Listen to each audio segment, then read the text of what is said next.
질병관리본부 다시 한번 연결해 보겠습니다. 윤재영 기자가 나가 있습니다. 오늘 음성 판정, 그러니까 우한 폐렴이 아니라는 판정을 받은 4명 말고도 추가 의심 환자가 또 확인됐다면서요? 네, 오늘 음성 판정을 받은 4명 외에도 수원과 전북에서 의심 환자가 각각 1명씩 발생했습니다.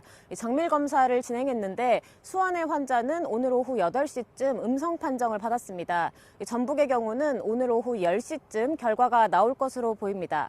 우한 폐렴은 잠복기가 2주 정도여서 국내에 있는 확진자와 접촉한 33명의 잠복기가 끝나기 전까지는 마음을 놓을 수 없습니다. 더 큰 문제는 중국에서 우한 폐렴이 급속도로 퍼지고 있다는 점입니다. 곧 춘절을 맞아서 중국에서 많은 사람들이 들어오면 의심 환자도 빠르게 늘어날 수 있습니다. 한국관광공사는 연휴 기간 동안 13만여 명이 국내에 입국할 것으로 예상했습니다. 네, 잘 들었습니다. 질병관리본부에서 윤재영 기자였습니다. 중국 우한에서 시작된 폐렴은 전 세계로 퍼지고 있습니다. 세계보건기구는 국제 비상사태로 볼 것인지 결정하기 위한 비상대책회의까지 소집했습니다. 아시아는 물론 태평양 건너 미국에서도 첫 환자가 나왔습니다. 현재까지 460여 명의 감염자가 나온 중국에선 이번 폐렴이 박쥐에서 시작됐다는 보고가 새롭게 나왔습니다. 중국과 미국, 일본을 차례로 연결해서 내용들을 살펴보겠습니다. 먼저 중국으로 갑니다. 베이징 박성훈 특파원이 연결돼 있습니다. 네, 확진자 수가 지금도 빠르게 늘고 있죠? 네, 그렇습니다. 현재 시간 기준 우한 폐렴 확진자 수는 461명입니다. 어젯밤 이 시간대 확진자 수가 309명이었던 것과 비교하면 하루 만에 중국 전역에서 150명이 넘게 늘었는데요. 전체 확진자 수의 3분의 1이 단 하루 만에 증가한 겁니다. 네, 시작이 박쥐라는 보고가 있었다는데 출처가 어디입니까? 네, 오늘 중국 과학원 연구팀이 차이니즈 사이언스라는 잡지의 연구 논문을 발표했는데요. 연구 논문은 이 새로운 코로나 바이러스의 숙주가 박쥐로 보인다고 추정을 했습니다. 우한 폐렴 바이러스의 염기서열을 분석한 결과인데 박쥐에 기생하는 코로나 바이러스와 유사하다는 겁니다. 2002년에 중국을 강타했던 사스 역시 바이러스의 숙주가 박쥐였던 것으로 밝혀진 바 있는데요. 그래서 연구진은 이번 신종 코로나 바이러스가 박쥐에서 진화했을 가능성이 크다면서 인간을 감염시킬 수 있다고 밝혔습니다. 홍콩 사우스 차이나 모닝 포스트는 이 박쥐에서 이 바이러스가 우한 수산물 시장에서 나온 것으로 보인다고 보도하기도 했습니다. 네, 알겠습니다. 오늘 중국 정부가 우한 폐렴의 변종 가능성까지 경고하고 나섰다면서요? 네, 그렇습니다.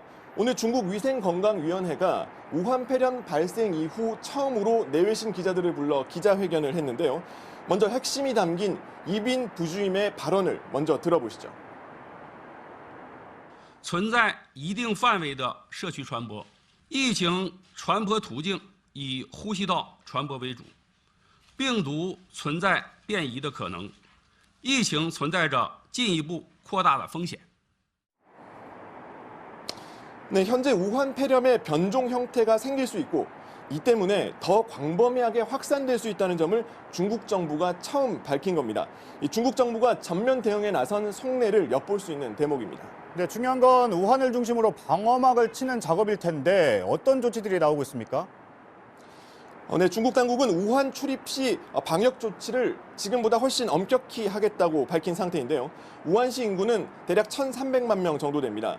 모레 시작되는 춘절 때 500만 명 이상 이동할 예정인데 그만큼 진출입이 많은 공항이나 역 주변 또는 부두, 정거장 등에서 엄격한 체온 측정을 실시하겠다는 겁니다. 또 문제가 발생될 경우 조기 격리시키겠다는 건데요. 한편 우한 지역 여행사들의 단체 관광도 잠정 중단된 상태입니다. 야생동물을 반입할 경우에는 전수조사도 실시되고 있는 상태입니다. 네, 잘 들었습니다. 베이징의 박성훈 특파원이었습니다. 이번엔 첫 확진자가 나온 미국으로 가보겠습니다. LA 부소연 특파원이 연결돼 있습니다. 환자가 나온 지역이 정확히 어디입니까? 네, 미국 서북부 워싱턴주 시애틀 북쪽에 있는 스노우미시 카운티라는 곳입니다. 이곳에 사는 30대 남성이 신종 코로나 바이러스에 감염된 것으로 확인이 됐습니다. 이 남성은 중국 우한에 여행을 갔다가 지난 15일에 돌아왔는데요. 도착 당시에는 증상이 없었지만 지난 주말부터 이상 증상을 느껴서 병원을 찾았다가 감염 사실을 확인했습니다. 현재는 안정적인 상태이고 비교적 빨리 조치를 취해서 크게 확산됐을 가능성은 적지만 아시아를 제외한 대륙에서 첫 환자가 나오면서 미국 당국도 바짝 긴장하고 있습니다. 자세한 내용은 리포트로 보시겠습니다. 30대 남성으로 알려진 감염자는 지난 15일 시애틀 타코마 국제공항을 거쳐 미국으로 돌아왔습니다. 미국 주요 공항에서 우한폐렴 스크리닝을 시작하기 이틀 전입니다. 이 남성은 온라인으로 우한폐렴 관련 기사를 보고 자신에게 비슷한 증상이 생긴 것을 느끼자 스스로 병원을 찾았습니다. 환자의 시료를 검사한 미국 질병통제예방센터는 현지 시간 21일 신종 코로나 바이러스 감염을 확인했다고 밝혔습니다. 첫 감염자가 나오면서 의료 당국은 대비경보 수준을 한층 높이고 있습니다. 환자가 사는 곳에 조사단을 보내 환자가 접촉한 사람들을 대상으로 역학조사에 나섰습니다. 우한에 대한 여행 경보도 2단계로 높였는데 아픈 사람이나 동물과의 접촉을 피하라는 겁니다. 검역 공항 숫자도 늘렸습니다. 뉴욕과 로스앤젤레스, 샌프란시스코에 이어 시카고와 애틀란타 공항에서도 중국에서 온 여행객들에 대한 검역을 실시합니다. 다만 질병통제예방센터는 상하이에서 시카고 오헤어 공항으로 온 승객 2명이 의심 증상을 나타냈지만 검사 결과 음성 반응이 나왔다고 밝혔습니다. 로스앤젤레스에서 JTBC 부소연입니다. 지난 16일에 첫 환자가 나온 일본은 중국에서 감염자 수가 크게 늘면서 긴장하는 분위기입니다. 계속해서 도쿄를 연결하겠습니다. 윤서령 특파원, 지금 있는 곳이 공항이네요? 네, 그렇습니다. 저는 지금 이 하네다 공항 국제선청사에 나와 있습니다. 이곳에선 중국을 오가는 비행편이 하루 평균 60편 정도 됩니다. 일본 검역 당국은 승객들에게 기침이나 발열 증상이 있을 경우 반드시 검역관에게 신고해 줄 것을 당부하고 있습니다. 많은 공항 이용객들이 마스크를 쓰고 있는 것을 볼 수 있는데요. 일본에서는 폐렴 확산이 우려되면서 마스크 주문량이 지난주에 비해서 3배 가까이 늘었습니다. 일본에서는 첫 확진자 1명이 나온 뒤로는 아직 추가 감염자는 없습니다. 하지만 이번 주말부터 시작되는 중국 춘절 명절 기간 동안 최대 30만 명의 중국인 관광객이 찾을 것으로 예상이 되면서 일본 보건당국도 긴장을 늦추지 않고 있습니다. 네, 아예 중국인의 입장을 금지하겠다는 가게도 나왔다면서요? 네, 그 내용은 제가 리포트로 전해드리겠습니다. 예. 찍힌 사진입니다. 한 과자 가게에 중국인의 출입을 금지한다고 적힌 안내판이 걸렸습니다. 이유를 듣기 위해 가게 주인에게 직접 전화를 걸어봤습니다. おかけになった電話は電源が入っていないか電波の届かない場所にあるためかかりません. 그는 일본 언론과의 인터뷰에서 바이러스가 퍼지는 게 싫다면서 자기 방어를 위한 것이라고 말했습니다. 가게 주인은 중국인들로부터 항의를 받았지만 중국인 손님을 거절한다는 방침을 바꾸지는 않았습니다.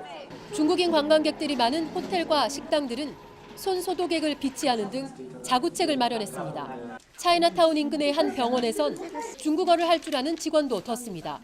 최근 중국을 다녀온 적이 있는 사람 가운데 폐렴이 의심되는 증상을 보인 환자도 있었기 때문입니다.